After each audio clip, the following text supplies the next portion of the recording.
Հանցագործին դատապարտելու իմաստն այն է, որ նա ուղղվի եւ այլևս չկրկնի հանցանքը, այլ ոչ թե նրան մեկուսացնելը հասարակությունից, հիշեցնում է փաստաբան Ռոբերտ Ռևազյանը։ 20 հոգի արդեն հատել են 20 տարվա շեմը, իսկ ցմահ դատապարտյալները եթե 20 տարի արդեն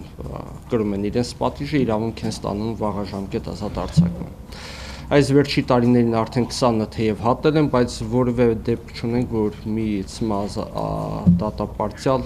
դուրս գա ազատություն։ Սա ինչի մասին է խոսում։ Մի քանի խնդիրներ կա։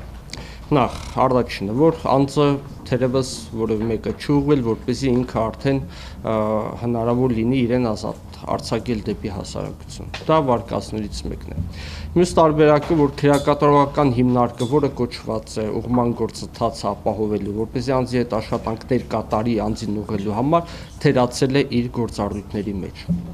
Այն, որ 20 անձինք արդեն շուրջ 20 անձինք որևէ արդեն հատել են, բայց որևէ մեկ ազատ չի արձակվել, իմ մոտ ավելի շուտ համոզմունք է ձևավորել, որ դա քաղաքականություն է, այլ ոչ թե օրինաչափություն։ Այլապես գոնե 1-2-ը իրենք արդեն կհայտնված կլինեին ազատության մեջ։